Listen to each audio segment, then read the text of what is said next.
안녕하세요. 저는 대구에서 살고 있는 40대 초반의 평범한 남자입니다.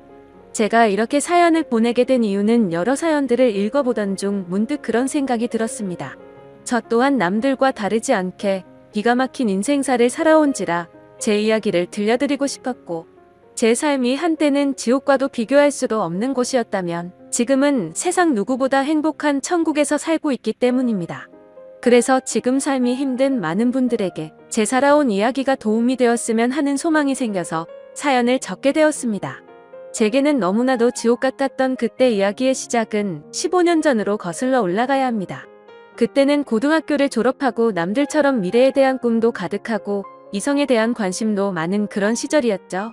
하지만 어릴 때 아버지가 일찍 돌아가신 이후로 저는 학창시절부터 줄곧 가장이라는 생각을 갖고 살았기에 남들과 달리 대학교를 가지 않았고 국방의 의무를 일찍 마치고서 한참 일을 하면서 지내던 시기였습니다. 사업을 하시던 아버지의 유산 덕분에 형편은 여유로워서 무엇을 하면서 살아야 할까 고민하던 중 남들보다 요리에 대한 자신감도 많았고 애정이 많이 있었기에 제 소박한 꿈은 저만의 식당을 열어서 많은 사람들에게 제 음식으로 행복한 식사를 할 수 있게끔 해드리는 게 꿈이 되었었죠. 그래서 주방 경력을 쌓기 위해서 다양한 식당에서 주방 보조로 일을 하고 있을 때였습니다. 평소와 다름없이 주방에서 한참 정신없이 일을 하고 있는데 익숙한 목소리가 들려오더라고요. 그래서 주방 창문을 통해서 홀 쪽에 있는 곳을 봤더니 저와 가장 친하게 지냈던 여자 사람 친구가 와 있었죠. 사실 그 여자 사람 친구는 초등학교 시절 어릴 때부터 저를 짝사랑해왔고 몇 번의 고백을 했지만 저는 우정을 깨고 싶지 않았고 그 친구에게 이성적으로 관심은 없었기에 결국 사귈 수가 없었던 사이였습니다. 그렇게 저와 그 친구는 학창시절 동안 많은 시간을 지내게 되면서 이성적인 감정은 다 털어낼 수 있었고 정말 때로는 동성 친구보다도 더 가까운 사이로 지내면서 서로에게 많은 의지가 되어 주었죠. 그런 그 친구가 제가 일을 하고 있던 식당에 직장 동료인 친구랑 영화를 보고 배가 고파서 왔다고 하더라고요. 저는 그 식당에서 몇 년 동안 오래 일을 해왔었기에 나름대로 서비스도 챙겨줄 수가 있었고 마침 퇴근 시간도 다가와서 친구에게는 주문해서 먹고 있으면 잠시 들린다고 말하고는 자리로 돌려보냈죠.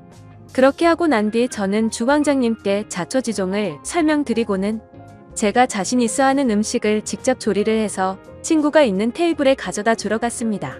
테이블로 가서 서비스 음식을 내려놓으며 제 친구와 친구의 친구에게 인사를 하는데 그 찰나의 순간에 저는 너무 깜짝 놀라서 심장이 터져버릴 뻔했죠. 왜냐하면 친구와 함께 온 친구에게 첫눈을 그때까지만 해도 흔히 말하는 첫눈에 반했다는 말들이 너무 시시껄렁한 이야기일 거라 생각했었고 사람의 감정이 어떻게 한순간에 빠지냐고 생각을 했고 그 생각을 주변에 그런 말들을 하고 다니던 저였습니다. 하지만 그녀를 통해서 사람은 첫눈에 사랑에 빠질 수가 있다라는 걸 깨닫게 되었던 겁니다. 거짓말 조금 보태서 이야기를 하자면 그때 당시 가장 인기가 많았던 전지현과 너무나도 닮은 외모였었죠. 저는 식은땀이 날 정도로 당황했지만 아무렇지도 않고 괜찮은 척하면서 서비스 음식에 대해서 저만의 방식으로 친절하게 안내를 해주었고 맛있게 먹으라고 인사를 건넸죠. 그러자 친구의 친구인 그녀는 이렇게 맛있는 음식도 해주셨는데 안 바쁘시면 같이 드시자고 하더라고요. 그제서야 여자 사람 친구도 덩달아서 같이 먹자면서 앉으라고 하더군요. 그 제안이 너무나도 기뻤지만 일단 당장은 당황한 제 마음을 추스르고 싶었고 하루 종일 일하느라 땀 냄새, 음식 냄새가 배어있는 후질근한 주방 복장 대신 제 사복으로 갈아입고 싶더라고요.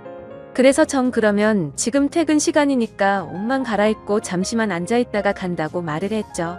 그렇게 저는 조금이라도 더 그녀와 시간을 보내고 싶은 마음에 순식간에 탈의실에서 옷을 갈아입고 혹시나 하는 마음으로 챙겨두었던 향수까지 골고루 뿌리고는 그녀가 있는 테이블로 갔습니다. 자리에 앉자마자 그녀는 여기서 나온 메인 음식보다 제가 해준 서비스 음식이 훨씬 더 맛있다면서 갑작스럽게 엄지손가락을 축혀 세우더니 최고라고 말을 해주더라고요. 그런 귀여운 모습에 제 마음은 이미 그녀에게 풍덩 빠져버리고 말았던 거죠.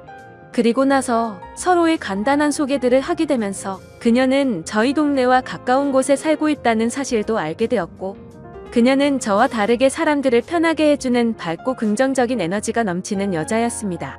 그래서 초면인데도 불구하고 어색한 순간이라고는 전혀 느끼지 못할 만큼 급속도로 친해지고 있었죠. 그렇게 한참을 이야기하던 중에 제 친구가 먼저 말을 꺼냈습니다. 오늘 이렇게 자리 끝내기 아쉬운데 너희들도 약속 없으면 2차로 술이나 마시러 가자고 하더라고요. 저는 당연히 두말하면 잔소리의 상황이라 그러자고 말했고 그녀도 시간 괜찮다고 그러자고 하더군요. 솔직히 그 잠깐 동안 대답을 하는 동안도 설마 안 된다고 하면 어떡하나 조마조마했었네요. 식사를 마친 셋은 근처에 있는 술집으로 자리를 옮기게 되었고 술이 취하면 취할수록 저는 그녀에게 더욱 취해버리고 말았습니다. 사실 외모만 보고 가슴이 두근거리고 마음이 혹했던 것도 사실이었지만 같이 대화를 나누어 보고 이야기를 하면 할수록 제가 바라던 이상형에 가까운 여자라고 느껴졌거든요. 그러다 그녀는 화장실에 다녀온다면서 자리를 뜨게 되었고 제 친구는 제 마음을 어떻게 바로 알았는지 제게 너 너무 티나게 좋아하는 거 아니냐고 웃으면서 말하더라고요. 그래서 내가 지금 너무 티가 나냐고 물어봤고 혹시 그녀가 남자친구가 있는지도 물어봤습니다. 그러자 친구는 얼굴도 예쁘고 성격도 좋아서 주변에 남자애들이 많긴 하던데 남자친구가 있는지는 모르겠다고 하더라고요.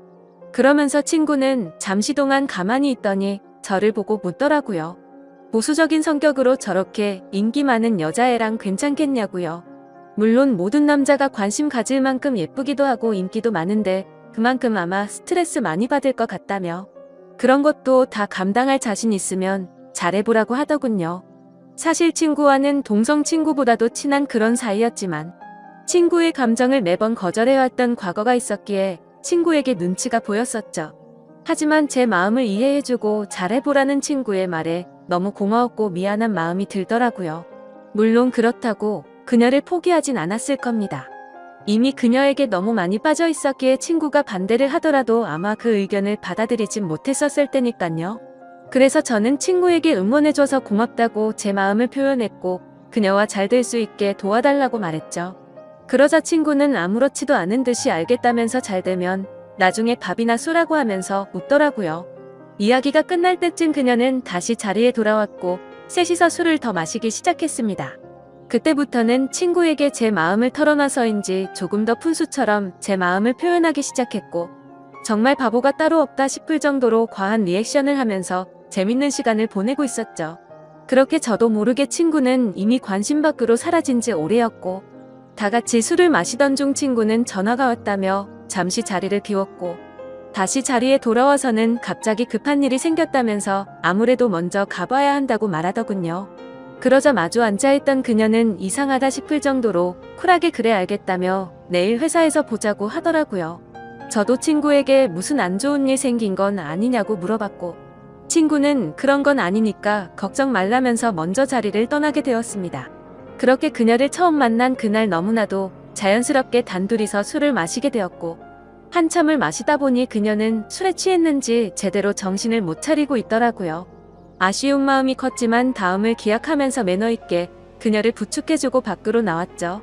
그녀에게 집까지 조심해서 갈 수 있겠냐고 물어보자 서로 근처 동네에 살고 있는데 집까지 좀 데려다 주면 안 되냐고 묻길래 그런다고 대답을 했습니다. 그렇게 택시를 타고 그녀의 집에 데려다 주는데 갑자기 춥다고 하더니 제 팔짱을 낀 채로 잠을 자더라고요. 갑작스러운 그녀의 적극적인 행동에 많이 당황스럽기는 했지만 기분은 너무 좋았었죠. 10분 정도가 지난 뒤 그녀의 집 근처에 도착을 했고 택시에서 내렸습니다. 저는 그녀가 사는 곳 앞까지 데려주는데 그녀는 갑자기 술이 다 깼는지 맥주를 한 잔 더 하자고 하더군요. 사실 그때는 의아했었죠. 30분 전까지만 해도 정신을 잃을 정도로 취한 것 같더니 맥주를 더 마시자고 하다니 말이죠. 하지만 그때 당시에는 그런 것들이 중요한 게 아니라 그녀와 더 같이 있을 수 있다는 게 좋았을 뿐이었습니다. 저는 그럼 근처에 있는 술집으로 가자고 했더니 그녀는 편하게 마시고 싶다고 하더라고요. 자취를 하고 있어서 집에 아무도 없으니까 편의점 가서 맥주 사서 들어가자더군요. 순간적으로 온갖 상상이 다 펼쳐졌고 처음 만난 그녀와 그녀의 집에서 단둘이 맥주를 마신다고 생각하니 그때부터 또다시 제 심장은 고장난 듯이 두근거리기 시작했습니다. 혹시라도 마음이 바뀔까 봐서 그녀에게 잠시만 기다리라고 하고는 서둘러서 옆에 있던 편의점에 들어가서 맥주를 사서 그녀의 집으로 올라갔습니다. 그렇게 그날 밤 무슨 마법이라도 걸린 것처럼 말도 안 되는 일이 연속으로 일어나더니 결국에 그녀와 저는 만난 지 반나절 만에 서로의 마음을 확인하게 되었고 연인이 되었습니다. 지금 생각해보면 그때 그런 이상한 상황들이 결코 평범하지 않은 걸 몰랐던 게 제 크나큰 실수였습니다. 여자친구와는 순간적인 만남으로 서로에 대해 자세히 알지 못하는 상태에서 연애를 시작했지만 제가 아는 바로는 얼굴도 예쁘고 성격도 밝고 착한 그런 여자였기에 저는 감사할 따름이었죠. 그런데 함께 지내면 느꼈지만 여자친구는 모든 부분에서 금방 불타올랐다가 금방 식는 그런 성격들이 보이더라고요. 저와 연애를 할 때도 마찬가지였습니다. 처음 연애를 시작했을 때는 남들보다도 훨씬 많은 시간들을 함께했고 여행도 정말 한 달에 한 번에서 2번꼴로 엄청나게 많이 다녔습니다. 물론 여자친구는 돈 한 푼도 보태지 않았지만 저는 여자친구를 너무 사랑했었기에 그런 모든 게 괜찮았었죠. 그러다 보니 그런 일상들이 너무나도 당연해졌고 여유로운 제 형편을 알던 여자친구는 점점 더 비싼 선물을 원하더군요. 어차피 결혼을 약속한 사이였고 여자친구에게 주는 모든 게 아깝다는 생각은 없었기에 원하는 대로 다 해줬습니다. 하지만 그런 행동들도 금방 익숙해졌던 건지 또다시 흥미를 잃은 건지 아니면 당연하게 생각한 건지 금방 마음이 식어 보이더군요. 그렇게 지내던 중 여자친구는 또다시 주변의 또래 친구들이 결혼하는 모습을 봐서 그런 건지 결혼에 대한 생각이 급격히 불타올랐던 건지 뜬금없이 갑자기 결혼을 하자고 먼저 말하더군요. 어차피 내년쯤에 이야기를 하고 결혼을 하려고 생각은 했지만 조금은 당황스러웠죠. 하지만 제 모든 걸 다 바쳐도 아깝지 않았던 여자였기에 그러자고 대답을 했고 결혼식도 속사포로 진행이 되었던 것 같습니다. 여자친구는 곧바로 예식장을 알아보았고 6개월 뒤로 예약을 잡을 수 있다고 하더니 저희 커플은 하루아침에 6개월 뒤 부부가 되는 거였죠. 그렇게 급박하게 준비하던 탓에 정신없이 시간이 6개월이 훌쩍 지나가 버렸고 결혼식을 며칠 앞둔 어느 날이었습니다. 여자친구는 결혼 전에 친구들과 저녁을 먹고 온다고 나가더군요. 그때는 이미 여자친구와 신혼집에서 같이 지내고 있었기에 여자친구를 배웅하고 저는 집에서 있었고 그렇게 연락을 잘 주고받다가 저녁 11시가 넘어가면서부터 연락이 되지를 않더군요. 저는 그때부터 점점 초조해졌고 혹시라도 무슨 일이라도 생긴 거 아닐까 싶어서 정신 나간 사람처럼 여자친구의 친구들에게 연락을 하기 시작했습니다. 하지만 그 연락을 통해서 충격적인 사실을 알게 되었고 저는 당장 집 밖으로 뛰쳐나갔습니다. 친구들과 저녁 6시부터 만나서 밥을 먹고 술을 마신다고 했던 여자친구의 말과 다르게 저녁을 다 같이 먹고 나서 저녁 8시가 되기도 전에 전부 헤어졌다고 하더라고요. 도대체 무슨 생각으로 거짓말을 한 건지 이해가 되지 않았지만 그때 문득 들었던 생각은 이건 다른 남자를 만나서 거짓말을 한 거다라는 확신이 들었던 거죠. 그 생각이 들고부터는 주체할 수 없을 정도로 분노가 치밀어 오르더군요. 그렇게 무작정 약속이 있었다던 장소로 가서 술집이라는 술집은 다 들어가 봤고 몇 시간 동안 아무리 찾아봐도 여자친구의 흔적은 전혀 보이지가 않더라고요. 어쩔 수 없이 저는 다시 집으로 돌아왔고 새벽 3시가 넘었는데 그때까지도 여자친구는 집에 들어오지를 않았더군요. 그때 때마침 창문을 통해서 밖을 보고 있는데 차 한 대가 서더니 아니나 다를까 어떤 남자와 제 여자친구가 같이 내리더라고요. 순간 당장 창문을 열고 욕을 해버릴까도 생각했지만 제 착각일 수도 있고 무슨 짓을 하는지 보려고 가만히 있었죠. 그런데 갑자기 둘이서 마치 연인 사이처럼 손을 잡는 모습을 보고는 도저히 참을 수가 없었습니다. 그 조용한 새벽 시간에 창문을 열어버리고 크게 소리를 쳐버린 거죠. 그러자 찌질하게도 남자라는 놈은 황급히 차를 타고 달아나버리고 잠시 후에 여자친구는 집으로 들어오더군요. 저는 너무 열이 받았지만 차분히 물어봤습니다. 지금 내가 본 이 상황이 무슨 상황인지 설명하라고요. 그러자 여자친구는 저 친구가 갑자기 늦게 오는 바람에 다 같이 술 한 잔 더 마시다가 늦게 온 거라고 시치미를 떼더군요. 그래서 저는 다 같이 있는데 저 남자 혼자서 늦게 낀 거냐고 물어보자 표정 하나 바뀌지 않고 그렇다고 말하더군요. 그때 그 모습을 본 순간부터 여자친구가 아무렇지도 않게 거짓말을 참 잘하는 사람이구나 라는 걸 알게 되었습니다. 그 전까지만 해도 여자친구의 말은 모든 말을 신뢰하였고 다 믿었기 때문에 충격이 아닐 수가 없었죠. 저는 그래서 네가 전화를 안 받아서 걱정되는 마음에 네 친구들한테 연락해봤고 전부 다 저녁 8시도 되기 전에 헤어졌다고 들었는데 이렇게 아무렇지도 않게 거짓말을 하냐고 말했죠. 그러자 여자친구는 아무 말도 없이 가만히 있더니 제가 혹시라도 오해할까봐 무서워서 거짓말을 한 거라고 하더군요.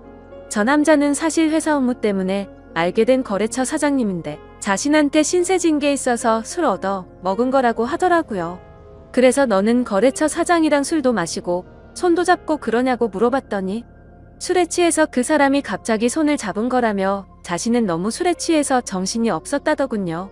그러면서 절대로 저 사람이랑 아무 일도 없었고 제가 정 못 믿겠으면 삼자대면이라도 시켜준다고 하더라고요.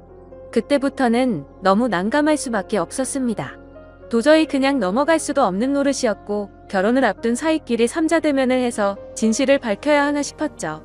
심지어 삼자대면을 하면 뭐 하나 싶기도 했습니다.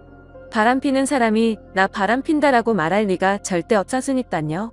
그렇지만 도저히 이런 찝찝한 기분으로는 그냥 넘어가서는 안 될 것만 같았고 그 남자의 얼굴이라도 보자는 마음으로 약속을 잡아서 셋이서 같이 만나게 되었습니다. 예상했던 대로 술에 취해서 실수를 저질렀다며 너무 죄송하다고 사과를 하더니 그날 밤에 아무 일도 없었다고 말을 하더라고요. 하지만 제 여자친구의 첫 만남에 적극적인 모습을 봐왔던 저로서는 그 말이 믿어지지 않았죠. 당연히 그 남자의 얼굴을 봐도 멀끔하게 생겨서 여자를 엄청 밝히는 얼굴이었고요. 도저히 마주하기가 역겨워서 그냥 알겠다고 하고는 자리에서 일어났습니다. 일단 그날은 여자친구에게 더 이상 말을 하기 싫다고 했고 고민을 참 많이 했었습니다. 결혼식을 며칠 앞두고서 오랜 시간 동안 충분히 고민하고 판단할 상황도 없었죠. 그렇게 어영부영 시간을 보내다가 어쩔 도리 없이 결혼식을 올리게 되었고 서로 간의 신뢰가 중요한 부부가 되었으니 두 번 다시는 이런 일 만들지 말자고 서로에게 약속을 하고 화해를 했습니다. 하지만 그날부터는 사실 남들이 볼 때는 표면적으로 알콩달콩한 신혼부부처럼 보였겠지만 제 속마음은 전혀 그렇지가 못했습니다. 잠을 자다가도 그때 그 장면이 떠오르는가 하며 아내가 외출을 하거나 회식을 하고 조금이라도 늦게 들어오면 의심이 들기 시작하더군요. 말 그대로 저는 의처증이라는 심각한 병이 생겨나고 있었던 거죠. 그로 인해서 아내에게도 겉으로는 괜찮은 척했지만 결혼 전에는 즐겨 마시지도 않던 술도 매일같이 마시기 시작했습니다. 아버지께서 간암으로 일찍 돌아가셨었기 때문에 유전적인 문제로 걱정이 되었기에 더 피하는 것도 있었죠. 하지만 그렇게 몸도 마음도 지치다 보니 그런 걱정까지 생각할 겨를이 없더라고요. 그렇게 위태로운 부부 사이도 시간이 가면 갈수록 더욱 악화되어 갔지만 생각보다 아내는 별로 대수롭지 않은 듯 잘 먹고 잘 지내더라고요. 마치 돈 때문에 결혼한 건가 싶을 정도로 저에 대한 관심은 전혀 없어 보였고 카드를 아무렇지도 않게 마구 긁어대기 시작하더니 제 아버지께서 남겨주신 여유로웠던 유산도 어느덧 다 바닥이 드러났던 거죠. 그렇게 결국에는 날이 갈수록 금전적인 문제까지도 다툼으로 이어졌고 제 아내는 제게 갑자기 결혼을 하자고 했던 것처럼 갑자기 이혼을 해달라고 하더군요. 그동안 참고 살았는데 도저히 이렇게 살고 싶지가 않다고 하면서요. 그리고 사랑하는 남자가 생겼다면서 이혼을 하자고 당당히 말을 하더라고요. 너무 갑작스러운 돌발적인 행동에 너무 황당했습니다. 그러면서 일단 당장은 나갈 테니까 짐은 제가 없을 때 챙기러 온다고 하더니 밖으로 나가버리더군요. 잠깐 동안 멍하니 앉아있다가 제가 그렇게 사랑했던 여자를 이렇게 잃을 수는 없다는 생각에 뒤늦게 쫓아 내려갔습니다. 하지만 눈앞에서 아내는 택시를 탔고 저는 재빨리 아내를 쫓아갔습니다. 따라가면서 아내에게 전화를 했지만 계속해서 받지 않다가 나중에는 차단을 해버리더군요. 결국 아내를 뒤따라 가봤더니 고급스러운 오피스텔 앞에서 멈춰서더니 아내의 앞으로 눈에 익은 남자가 다가오더군요. 그 남자는 결혼 전 제 아내와 새벽에 붙어 있었던 바로 그 남자였습니다. 그 모습을 보는데 망치로 머리를 얻어맞는 기분이었습니다. 그동안 결국 나를 속이고 바람을 피우고 있었던 게 맞았던 거구나 싶었고 너무 비참했던 저는 참아 잡을 용기조차 없었기에 아무 말 없이 그대로 집으로 돌아갔습니다. 배신감에 너무 화가 나면서 억울하더군요. 빈털털이 신세가 되어서 버림받은 기분에 제 인생은 지옥으로 떨어진 기분이었고 정신줄을 놓은 채로 술을 마시고 며칠 동안을 폐인처럼 지내고 있었죠. 그러다가 며칠 만에 집에 돌아온 아내가 한심하다는 듯이 저를 쳐다보더니 짐을 챙기고 있더군요. 그 모습을 마지막으로 저는 저도 모르게 눈을 감았다가 다시 눈을 뜨게 되었는데 낯선 천장이 보였고 갑자기 제 옆에서 앉아있던 제 여자 사람 친구가 저를 보더니 갑자기 울기 시작하더라고요. 알고 보니 저는 그날 아내가 왔던 날 급격한 스트레스와 과도한 알코올로 인해 기절을 해버린 거죠. 그렇게 병원으로 실려왔는데 제 아내가 제 친구에게 대충 상황을 설명하고는 이곳으로 부르고 그냥 가버렸다고 하더군요. 그러면서 친구는 자신 때문에 제가 이렇게 된 것 같다며 정말 많이 미안하답니다. 그날 직장 동료였던 아내를 제게 소개시켜주지 않았더라면 이러지 않았을 텐데 라면서 자책하면서 말이죠. 그렇게 대화를 하던 중 의사 선생님이 저를 찾아오셨고 아무래도 정밀 검사를 해야 할 것 같다고 하시더군요. 상황이 심각하구나 생각을 하면서 정밀 검사를 받아본 결과 아버지와 같은 간암이 제게도 자리 잡고 있었습니다. 하지만 천만다행으로 아직은 심각한 상황은 아니니까 수술을 최대한 빨리 해보자고 하더라고요. 그렇게 제 소식을 들은 아내도 저를 찾아왔지만 제 걱정이 되어서가 아니라 이혼서류 도장을 찍어달라며 찾아왔더군요. 더 이상은 미련도 남지 않았기에 곧바로 협의 이혼을 마무리 지어버렸습니다. 그날 이후로 저는 몸도 마음도 너무 아팠기에 모든 걸 포기하고 싶은 마음도 들었고 너무 지쳐가고 있었지만 그런 제 마음을 알고 있던 제 친구는 일까지 그만두고는 제 옆에 붙어서 진심 어린 병간호를 해주더라고요. 그때서야 그동안 무심코 지나쳤던 제 친구의 진심이 보이기 시작했습니다. 어릴 때부터 항상 제 곁에서 묵묵히 저를 위해서 위로해주고 아껴준 유일한 사람이었다는 거려. 밤새 제대로 못 자고 병간호를 해주다가 잠든 친구의 모습을 보고 있는데 갑자기 감정이 복받쳐서 눈물이 나더라고요. 결국 악몽 같았던 시간들도 지나가게 되었고 수술을 받은 결과 저는 완벽하게 완치를 하게 되었죠. 아팠던 몸이 예전처럼 건강해지고 나니 세상도 달라 보이기 시작하더군요. 그동안 잘못된 여자 하나 때문에 내가 꿈꿔왔었던 일들이 무너져 내릴 뻔한 걸 생각하니 섬뜩한 생각이 들었습니다. 앞으로 다시 밑바닥부터 차근차근 열심히 해보자라는 생각이 들었죠. 곧바로 제가 살고 있던 신혼집을 팔아버렸고 대출을 받아서 음식점을 차리게 되었습니다. 그리고 친구에게 저 때문에 일까지 그만뒀는데 우리 식당에서 같이 일해보자고 제안을 했고 친구와 저는 맨땅으로 헤딩해서 몇 년 동안을 겨우 입에 풀칠이나 해가면서 버텨냈고 결국에는 어느 순간부터 입소문이 점점 퍼지더니 맛집으로 소문이 나서 장사가 잘 되기 시작했습니다. 그렇게 무너졌던 제 삶은 다시금 일어서기 시작했고 직영점을 하나씩 늘려가면서 제가 꿈꿔왔던 제 음식을 전국적으로 늘려가기 시작한 결과 지금은 전국에 10개 정도의 직영점을 운영할 정도로 과거와는 아주 다른 인생을 살고 있죠. 그리고 돈만 밝히고 남자의 환장한 허영심 많던 전 아내는 결국 빚더미에 앉았더군요. 사업을 해서 돈이 많다고 했던 그 남자의 정체는 겉만 번지르르한 투자 사기꾼이었답니다. 그로 인해서 전 아내는 모아뒀던 모든 재산도 잃게 되었고 빚을 갚지 못하면 경매로 다 넘어가게 생겼다면서 제게 연락이 왔는데 저를 병원에 버려두고 간 것처럼 저도 똑같이 무시를 해주었죠. 정말 사람이 선하게 살면 행운이 따라오고 악하게 살면 불행이 따라온다는 말이 와닿더라고요. 그리고 가장 중요한 제 여자 사람 친구는 어떻게 되었냐고요? 저와 함께 힘든 시기를 같이 겪으면서도 힘들다는 내색 한 번도 안 하면서 묵묵히 저를 지켜준 그 친구는 지금의 제 아내가 되었습니다.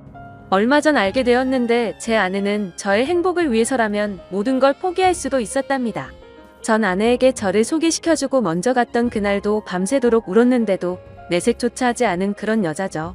그런데 왜 나를 이제 안 좋아하는 척 했냐고 물어봤더니 제게 더 이상 부담을 주고 싶지 않았답니다. 하지만 저를 보고 싶었기에 친구로라도 남고 싶어서 자신의 마음을 숨겼었다네요. 정말 천사같이 착한 제 아내를 너무 늦게 알아본 제 잘못은 평생 동안 아내를 행복하게 해주면서 다 갚으려고 합니다. 참 멀고 먼 길을 돌고 돌았던 것 같지만 제대로 된 목적지에 온 것만 같고 지금은 천국이 따로 없는 것 같습니다. 부디 저처럼 엉망진창의 지옥 같은 인생을 살다가도 사람 인생이 바뀔 수도 있는 거니 이 글을 통해서 많은 분들께 힘이 되었으면 좋겠습니다. 제 사연을 읽어주셔서 안녕하세요. 저는 35살이고 현재 20개월이 된 아들을 키우고 있는 가정주부입니다. 제가 이 사연을 적게 된 이유부터 말씀을 드리면 제 남편은 바람을 피웁니다. 그런데 남들처럼 밤을 지새우면서 만나는 것도 아니고 꼭두 새벽부터 나가서 만나고 있더라고요. 정말 그 모습을 보면서 황당하기도 하고 참 부지런하게도 바람을 피는구나 싶더라고요. 아마도 그래서 제가 이렇게 오랫동안 못 잡았던 것 같기도 합니다. 그리고 하필 제가 아침잠이 많습니다. 태생적으로 원래 잠이 많았죠. 더군다나 아이를 키우면서 수면 시간이 뒤죽박죽이 되어버린 터라 남편이 출근을 하는 새벽 시간에는 거의 항상 기절 상태였습니다. 그래서 밖에서 바람을 피우는지 뭘 하고 다니는지 알 수 있는 정신이 아니었던 거죠. 그런데 이런 정신 없는 상황에도 촉이라는 게 무섭긴 하더라고요. 저도 정말 뜬금 포인트에서 남편이 이상하다고 느껴졌었거든요. 그건 바로 다름 아닌 블랙박스였습니다. 블랙박스 영상을 본 건 아니었습니다. 그냥 말 그대로 블랙박스 그 자체만으로 느낌이 왔던 거죠. 왜냐하면 제 남편은 정말 결벽증에 가까울 만큼 매우 깔끔한 성격입니다. 아내와 아이를 두고 하는 짓을 보면 자기 자신한테는 그렇게 더러운 놈이 없었던 것 같지만요. 아무튼 남편이 유독 신경 쓰는 것 중 하나가 자동차 관리를 하는 거였습니다. 가끔 옆에서 지켜보면 정말 심하다 싶을 정도로 내부 청소도 자주 하고, 그렇다고 엄청 비싼 차도 아니고 평범한 차였는데 엄청 극성 맞구나 싶더라고요. 그런데 어느 날 퇴근하고 집에 오는 길에 블랙박스를 뜯어서는 가지고 왔더군요. 그 모습을 보고 저는 처음에는 고장이 나서 가져온 줄 알았고 별로 신경도 쓰지 않았죠. 그렇게 며칠 동안을 놓아둔 곳에 블랙박스가 그대로 있었습니다. 새로 달지도 않고 사지도 않았던 거죠. 한마디로 그냥 저희 차에는 블랙박스가 없었던 겁니다. 그렇게 자동차에 온갖 애정을 쏟던 사람의 차에 말이죠. 그리고 저희 아파트에는 지하 주차장이 있는데 남편은 무조건 지하에 차를 넣어야 마음이 놓인다고 했었죠. 분리수거하는 날이나 야근하고 늦게 와서 지하 주차장이 꽉 찼을 때는 어쩔 수 없이 지상에 주차를 하고 들어와서는 지하에 주차를 할 수 있을 때까지 매시간 들락날락할 정도였습니다. 그렇게 결국 무조건 지하에 넣어놔야 안심하고는 잠을 자는 성격이죠. 이게 뭔가 앞뒤가 안 맞지 않나요? 차를 그렇게 애지중지하는 사람의 행동이라고는 볼 수가 없었고 그때부터 뭔가 이상하다는 촉이 왔었죠. 그렇게 의심을 하던 중 큰 사건이 하나 터졌습니다. 제가 새벽까지 아이 달래느라 잠을 거의 못 자서 침대에 누워 뒤척이고 있는데 옆에서 남편이 갑자기 벌떡 일어나더니 화장실도 아니고 주방으로 급하게 가더라고요. 그래서 뭐지 싶어서 시간을 봤더니 아직 출근 시간은 한참 멀었는데 도대체 뭐라는 거지 싶었습니다. 그렇게 눈을 감고 가만히 누워있는데 주방에서 고소한 냄새가 났죠. 아마도 토스트를 굽는 것 같았어요. 그러더니 어디론가 전화를 하더니 계속 먹을 걸 만들었고 15분 정도가 지난 뒤 주방에서 나와서 샤워를 하고는 출근 준비를 해서 나가더라고요. 일부러 자는 척 하고 있던 저는 남편이 나가자마자 주방으로 가봤습니다. 그런데 주방에는 아무런 흔적도 없이 엄청 깨끗하게 되어 있더라고요. 내가 꿈을 꾼 건가 싶었고 황당했죠. 그래서 눈에 보이는 후라이팬을 밑바닥을 만져보니 아직 미지근하더군요. 아무런 흔적도 없는데 뭔가를 만들기는 만들었다는 거였습니다. 그날 이후 제 의심은 극도로 올라갔고 수면 패턴이 아예 바뀌어버려서 밤에 잠을 못 잤습니다. 그래서 일부러 자는 척하면서 새벽마다 남편이 출근하는 걸 봤습니다. 밤새 안 자는 척 하긴 어려웠기에 아이 방에서 자는 척을 하고 남편의 인기척이 들리면 문틈으로 밖을 봤죠. 그날도 어제와 같이 일어나자마자 주방으로 가더니 커피를 타서 보온병에 넣더군요. 실루엣만 봐도 세상 신나 보였죠. 작은 소리로 콧노래를 흥얼거리면서 마치 소풍 가는 사람처럼 즐겁게 준비를 하더라고요. 그리고는 전날과 같이 뒷정리를 흔적도 없이 깔끔하게 해놓고는 출근을 했습니다. 하루 이틀이면 그러려니 했을지도 몰랐을 겁니다. 그런데 매일 새벽 5시 30분이면 기계처럼 일어나서 무언가를 열심히 만들어서 6시 정각에는 집 밖으로 나갔습니다. 남편이 9시까지 출근해야 했는데 평소에는 7시에 나갔는데 1시간이나 일찍 나갔던 거죠. 회사에서 무슨 일이라도 있나? 아니면 혹시 투잡이라도 뛰는 건가? 별의별 생각을 다 했죠. 솔직히 그때까지도 저는 제 남편을 믿었습니다. 하지만 매일같이 그런 모습을 보다 보니 의심은 나날이 커져가더라고요. 그래서 결국 저는 남편이 자는 동안 핸드폰을 뒤져봤어요. 패턴 암호는 연애 시절 그대로 쓰더군요. 근데 아무것도 없었습니다. 카톡도 회사 단체 단톡방 외에는 특이한 것도 없었고 문자나 통화 기록도 너무 깨끗했습니다. 그래서 제가 괜히 남편을 의심한 건가 착각을 하기도 했죠. 하지만 쉽사리 의심은 사그러들지 않았고 그 다음 날도 저는 아기 방에서 자는 척을 했고 남편이 나갈 때 저도 몰래 따라 나갔습니다. 남편은 지하 주차장으로 내려갔고 저는 미리 불러둔 택시를 타고서 뒤따라 가려고 기다리고 있었습니다. 그런데 택시에서 10분을 기다려도 남편의 차는 올라올 생각을 하지 않더라고요. 분명 남편이 지하 주차장으로 가는 걸 봤는데 나오지를 않더라고요. 저는 어쩔 수 없이 택시값을 계산하고 죄송하다고 하고는 서둘러 지하 주차장으로 내려가 봤죠. 혹시나 제가 찾는 게 들킬까 봐서 조심히 남편 차를 찾아봤습니다. 지하 2층으로 내려가 보니 남편의 차가 지하 주차장에 있더라고요. 멀리서 보니 시동도 켜져 있지 않고 빈 차 같더군요. 그래서 남편이 차를 안 가져갔는데 제가 못 본 사이 나갔구나 했습니다. 어쩔 수 없이 저는 다시 집으로 올라가려고 할 때였습니다. 그때 때마침 어떤 여자가 제 남편 자동차 쪽으로 점점 다가가더니 너무나 자연스럽게 제 남편 차에 타는 겁니다. 그때부터 인생에서 가장 크게 제 심장이 쿵쾅쿵쾅 뛰기 시작했습니다. 그렇게 믿으려고 애써봤건만 제 남편은 투잡을 뛰려고 일찍 일어난 게 아니었습니다. 다른 여자와 두 집 살림을 하려고 일찍 나가고 있었던 거였죠. 그렇게 한참을 다른 사람 차 사이에 숨어서 보고 있는데 너무 슬펐습니다. 당장 뛰어가서 머리채라도 잡고 싶은데 아무런 증거도 목격하지 못했기에 처량하게 지켜볼 수밖에 없었죠. 1시간가량 시동도 안 킨 자동차에 있더니 7시쯤이 되자 갑자기 시동을 걸고 차가 빠져나가더군요. 저는 곧바로 집으로 돌아와서 떨리는 마음을 진정시키면서 제 남편의 최근 행동들에 대해서 차분히 생각을 해봤습니다. 무슨 낌새가 있었나 한참을 생각했지만 남편은 가정에 충실했었거든요. 야근도 자주 안 하고 집에 일찍 들어와서 아이도 봐주고 아무런 투정 없이 집안일도 잘 도와줬습니다. 도저히 머리를 쥐어짜내도 전혀 의심할 것들이 없더라고요. 근데 그 순간 생각이 난 게 예전에 한번 저에게 카풀에 대해 말한 적이 있었습니다. 우연히 알게 됐는데 우리 동네에 직장 동료가 사는 걸 최근에 알았다고요. 그래서 기름값도 아낄 겸 카풀을 해볼까 하는데 제 의견을 물어보더군요. 그때 저는 아이를 보느라 정신이 없었기에 별로 대수롭지 않게 그 동료가 여자면 하지 말고 남자면 하라고 가볍게 말하고 넘어갔죠. 카풀이라는 게 매일같이 자동차를 함께 타고 출근하는 거라 이성끼리 눈 맞는 경우도 종종 있다고 들은 기억이 있었습니다.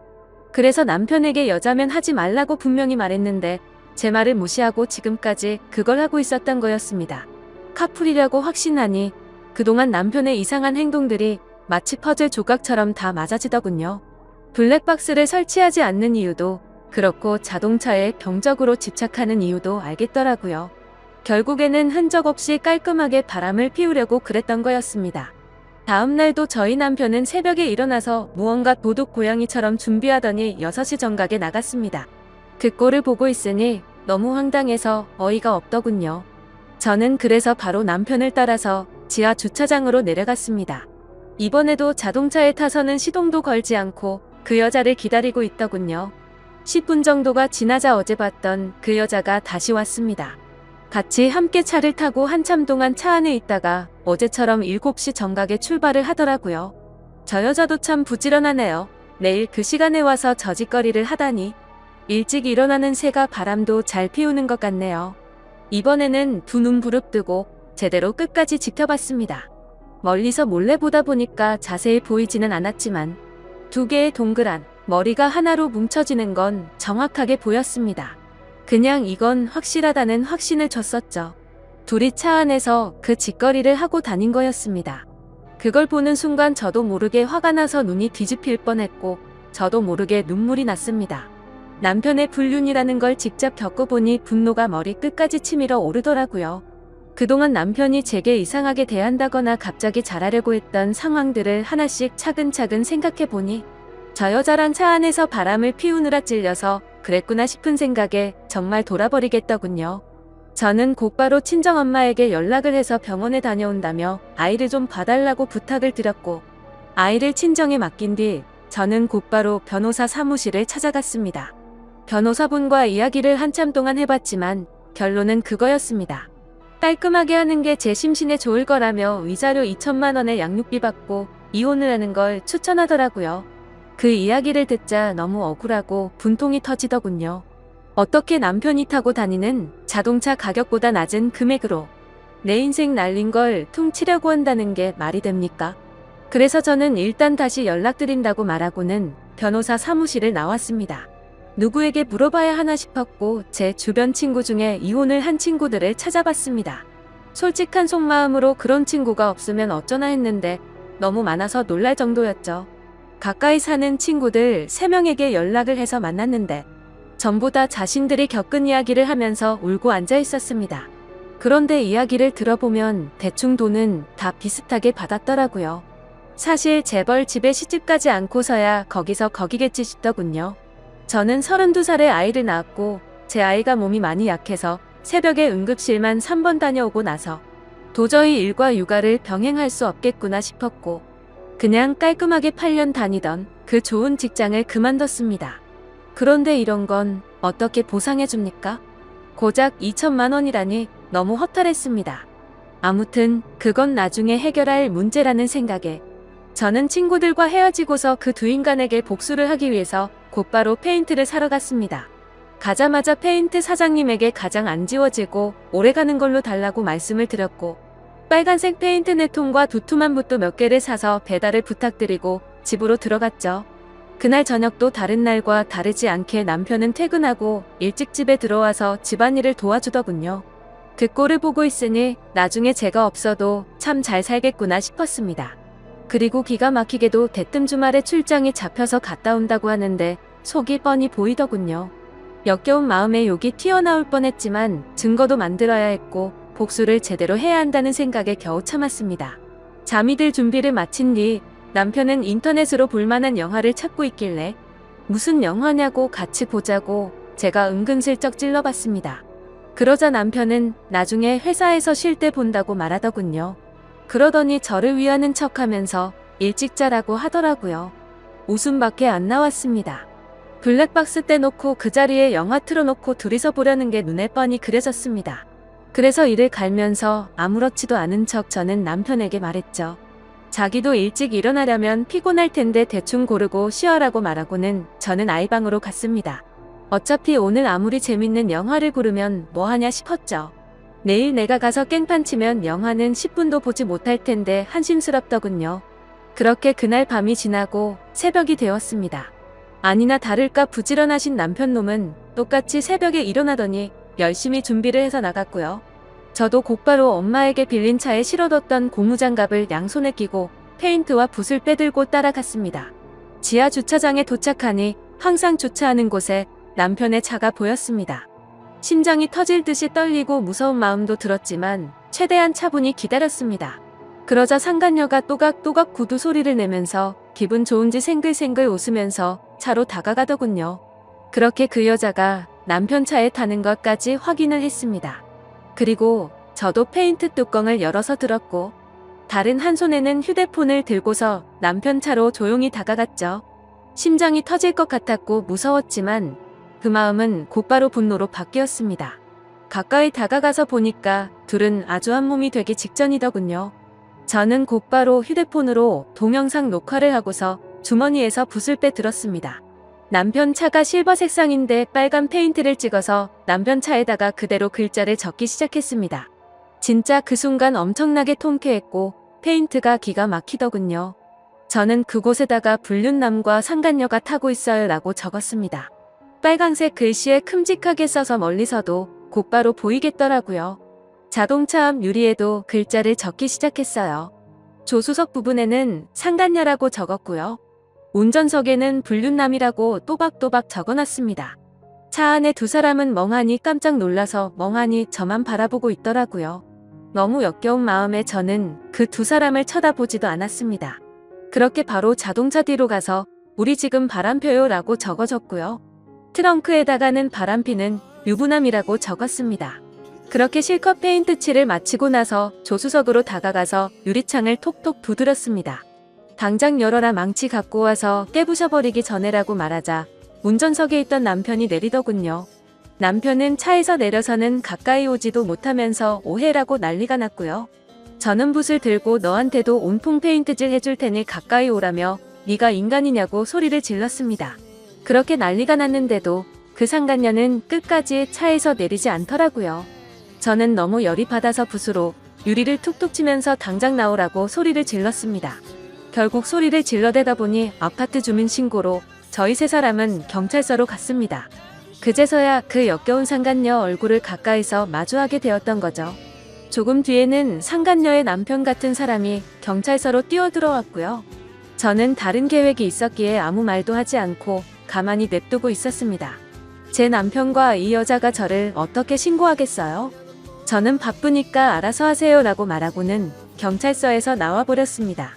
그리고 몰래 숨어서 지켜보고 있으니 제 남편과 그 상간녀는 같이 출근을 했고 저는 그 상간녀의 남편을 뒤따라갔습니다. 따라가 보니 저희 바로 옆 동에 살고 있더라고요. 엘리베이터 올라가는 층수까지 확인을 마치 뒤에 저는 곧장 친정집으로 갔습니다. 그날은 휴대폰을 꺼버리고 거기서 아유화했었죠. 그리고 다음날 새벽 저는 다시 저희 동네로 갔습니다. 저희 집이 아닌 그 상간녀가 살고 있는 아파트동에 어제 봤었던 그 층으로 올라갔습니다. 그리고 거기서 조용히 기다렸습니다. 그렇게 6시가 조금 지나자 신발을 신는 소리가 들렸고 한쪽 현관문이 열리더라고요. 오늘은 늦게 나오겠지 싶은 생각도 해봤지만 이것들이 아직도 정신을 못 차렸나 봅니다. 나오는 사람은 어제 봤었던 상간녀가 맞았고요. 그 상간녀는 문 앞에 서 있는 저를 보고 소리를 지르면서 그 자리에서 주저앉아 버렸습니다. 저는 그 여자를 보지도 않고 묵묵히 제 할 일을 시작했습니다. 가져온 페인트 통붓을 듬뿍 발라서는 그 상간녀 집 현관문에 적기 시작했습니다. 이 집에 상간녀가 살고 있어요. 일찍 일어난 상간녀가 유부남을 꼬신다라고 적었습니다. 그 상간녀는 소리를 지르기 시작했고 저는 아무렇지 않게 아주 태연하게 계속 글자를 적어나갔습니다. 카풀 뜯어먹는 소리 하네 차에서 이상한 짓이라고 적고 있는데 갑자기 그 집에서 그 여자의 남편이 뛰쳐나오더라고요. 저를 보자마자 또 이 아줌마냐고 도대체 왜 그러냐고 하더군요. 남의 집에 무슨 짓거리냐며 이거 전부 다 손해배상 청구할 테니 그렇게 알라고 하더라고요. 저는 그 여자 남편한테 물어봤습니다. 아저씨, 혹시 아저씨도 아침 잠이 많으신가요? 일찍 못 일어나시죠? 라고 물었습니다. 그러자 그게 무슨 소리냐며 아침 잠하고 이 짓이랑 무슨 상관이냐며 화를 내더군요. 저는 제 핸드폰을 꺼내서 어제 녹화한 영상을 보여주면서 말했습니다. 아저씨 와이프랑 내 남편 놈이랑 꼭두 새벽마다 만나서 그렇게 부지런하게 자동차에 둘이 달라붙어서 카풀인지 뭔지 바람을 폈어요. 아저씨도 정신 차리세요. 라고 했죠. 그때 때마침 제 남편에게서 전화가 오더라고요. 전화를 받자마자 지금 어디냐고 버럭 소리를 지르더라고요. 안 그래도 열받는데 저를 또 건들더군요. 그래서 제가 한마디 했습니다. 야, 다음에는 네 차례야. 너는 회사에서 딱 기다리고 있어라. 내가 페인트통 들고 지금 바로 갈 거니까. 그 시각이 아침 7시였는데 그 여자 집 앞에서 소리를 지르고 있었습니다.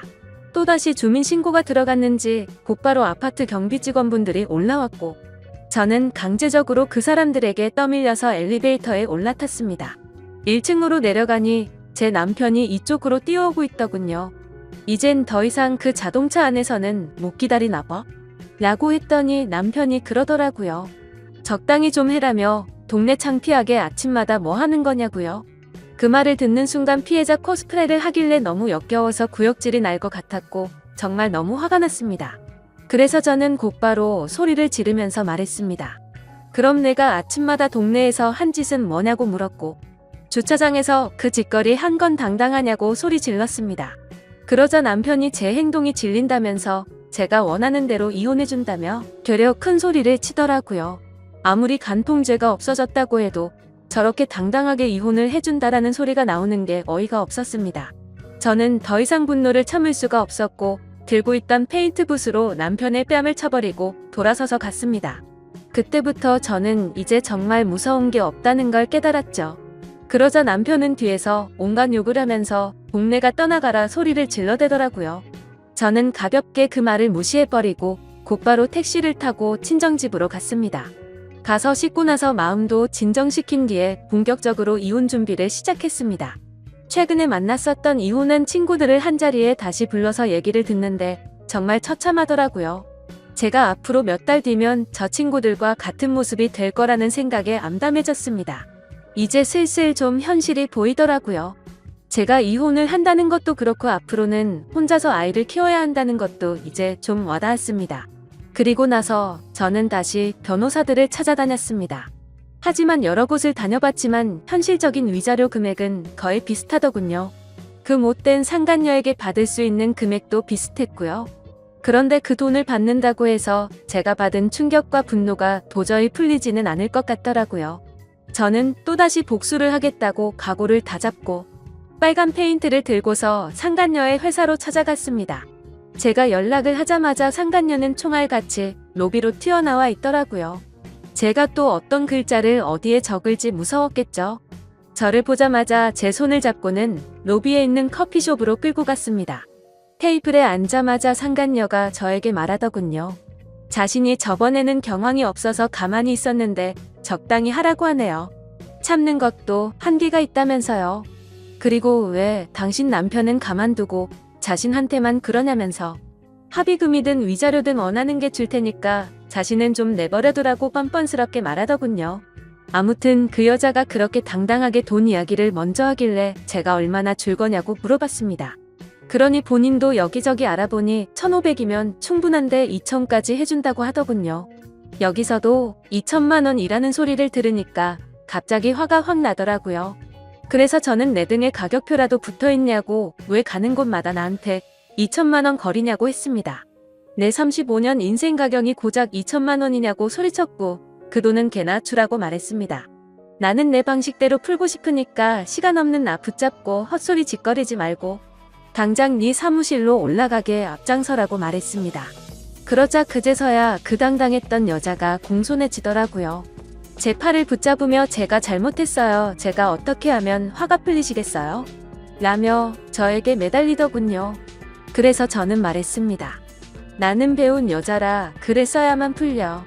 네 사무실에 상간녀라고 도배를 해야 풀리겠으니까 당장 앞서라고요. 그러자 상간녀는 갑자기 제 페인트통을 잡고 펑펑 울면서 제발 살려달라며 자신이 잘 못했다고 하더군요. 그렇게 로비 한복판에서 그런 일이 벌어지다 보니 지나가는 사람들이 슬슬 저희 쪽으로 몰리더니 웅성거리기 시작했습니다. 그때 또다시 제 남편에게서 전화가 왔습니다. 제가 저번에 회사 간다고 질러놔서 그런지 불안했는 것 같더라고요. 전화를 받아서 말했습니다. 나 지금 너희 회사 로비 왔는데 네 상간녀 사무실 들렸다가 네가 있는 곳 가주겠다고 말했죠. 통화를 듣고 있던 상간녀는 이제 아주 제 페인트통을 끌어안고 펑펑 울면서 잘못했다고 살려달라고 하더군요. 주변을 둘러보니 회사 경비분들도 이제 슬슬 저에게 다가오고 있었습니다. 요즘 참 태어나서 처음으로 경비하시는 분들이 저를 무지 좋아하는 것 같더군요. 상황을 보니까 어차피 상간녀 사무실로 들어가긴 힘들어 보였습니다. 그래서 로비에서 끝장을 봐야겠다라는 생각이 들어서 사람들 다 들으라는 듯 큰 소리로 말했습니다. 바람은 네가 내 남편이랑 폈는데 내가 왜 용서를 해야 하냐며 내 20개월 된 아들 인생은 앞으로 어쩔 거냐고 소리쳤습니다.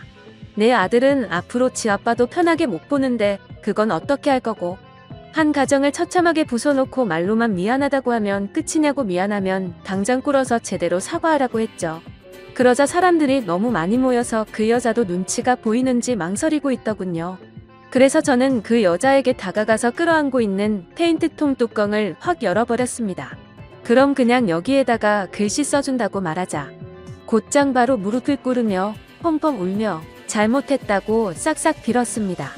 사람들은 그 모습을 보며 웅성거렸고 사진도 찍기 시작하더라고요. 그때 때마침 제 남편도 뛰어와서는 회사까지 찾아와서 이러는 건 다 불법이라고 말하더군요. 그래서 저도 곧바로 말했습니다. 이게 불법이면 니네 둘이서 바람핀 건 간통죄 없어져서 불법 아닌 것 같냐고. 내가 벌금 다 낼 테니까 내가 불법을 저지르던 말던 넌 네 앞날이나 신경 쓰라고 했죠.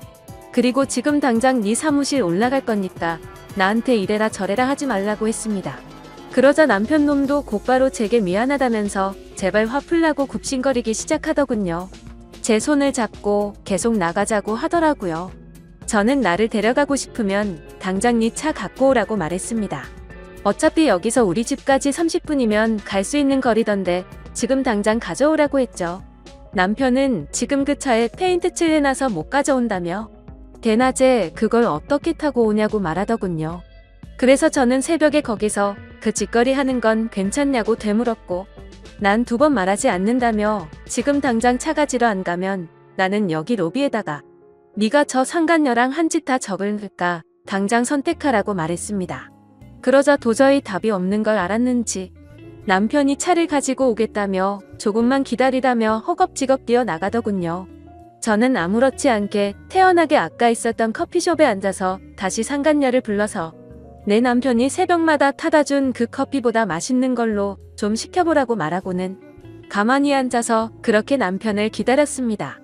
1시간 동안 기다리니까 남편은 결국 그 차를 끌고 왔더군요. 주차되어 있는 거리로 나가보니 주변에 있던 모든 사람들이 다 차를 쳐다보긴 하는데 통쾌하더라고요. 제가 봐도 참 글씨를 또박또박 잘 써놔서 멀리서도 바로 보이더라고요. 저는 바로 그 차로 가서 뒷좌석에 탔고 그 차를 타고 곧바로 친정으로 갔습니다. 남편은 창피한 건 아는지 선글라스를 쓰고 고개를 푹 숙이고 운전하더군요. 친정집 근처에 내려서 제 아들을 태우고 바로 시댁으로 갔습니다. 시댁 입구에서 시어머니께 전화를 했습니다. 지금 보여드릴 게 있으니 시아버지랑 같이 내려와 달라고 했죠. 잠시 후 시부모님은 나오자마자 자기 아들 차를 보고 기겁을 하시더군요. 누가 그랬냐고, 누가 이딴 낙서를 했냐고 하셔서 제가 말했습니다. 어머님 바람은 어머님 아들이 이 차 안에서 피웠고요. 빨간 글자들은 제가 직접 썼어요. 죄송하지만 저희 오늘부로 이혼할 거고 그래서 아이 데려왔다고 했습니다. 이제 손주 잘 키워주시면 된다고 말씀드리자 시어머니는 저에게 소리를 지르며 모성애도 없는 년이 지 남편 잠깐 한눈 판 걸로 이 난리를 피냐고 하더군요. 그래서 제가 그랬습니다. 모성애가 뭐가 중요하냐고요? 애 키우려면 돈이 있어야 하는데 이 무능한 남자가 양육비를 주겠냐고 물어봤고 세상 믿을 사람이 없어서 새벽마다 여자의 환장해서 바람 피운 짐승놈을 믿겠냐고 말했습니다. 앞으로 제가 직장 구해서 양육비도 제가 드릴 테니까 어머님은 손주 잘 키워달라고 말하고는 뒤돌아서 걸어갔습니다. 그러자 뒤에서 시어머니는 소리를 지르면서 온갖 욕을 하시더라고요. 주변을 둘러보니 동네 주민들도 나와서 남편 자동차를 구경하는데 참 이게 뭔가 싶었습니다. 그렇게 저는 택시를 타고 친정으로 가는 동안 정말 많이 울었습니다. 저렇게 한풀이를 하고 당당한 척을 했어도 전혀 괜찮지 않았고 너무 힘들었거든요. 제 아이 걱정도 많이 됐지만 저는 어쩔 수 없이 참아야 했습니다. 아이를 위해서라도 제가 돈을 벌어야 했고 그 누구도 믿을 수가 없었기 때문이었죠. 그렇게 저희는 결국 법적으로 이제 남남이 되었고 이혼 서류에 도장을 찍었습니다. 그리고 가장 걱정했던 아이 문제는 잘 해결되었어요. 시댁에서 3일 만에 전화가 오더라고요. 아이 데려가라면서 도저히 안 되겠다고 힘들다고 하시더군요. 남편도 저에게 아이 데려가라고 했고 친권과 양육권 포기각서 받고 다시 데려왔습니다. 그래서 제 아이는 친정에서 엄마가 잘 돌봐주시고 계시고 전 남편에게 받은 양육비에 제 월급까지 엄마에게 드리고 있습니다. 걱정되었던 재산 분할도 잘 받았고 상간녀에게 위자료도 다 받았습니다. 제 돈 들어간 거 다시 받는 거라 뭐 기분 좋고 그럴 건 없었지만요. 그리고 지금 상간녀도 이혼 소송 중이라던데 제가 페인트통으로 난리를 피워서 그런지 제 위자료는 바로 입금했더라고요. 그리고 며칠이 지나서 갑자기 그 상간녀는 저에게 명예훼손을 걸었더군요. 아마 다니던 회사를 계속 다니는 건 어려웠겠죠. 그 흡입 많이 내봐야 200이라던데 그 돈 한풀이 값이라 생각하려고요. 사실 페인트로 한풀이를 했어도 아직도 화가 많이 남아있고 공허한 마음이 채워지진 않는 것 같습니다. 아무튼 앞으로 제 아들만을 위해서 열심히 일하고 잘 살아보려고 합니다. 부디 다른 분들은 저처럼 이런 마음 아픈 일이 생기지 않으셨으면 좋겠습니다. 감사합니다.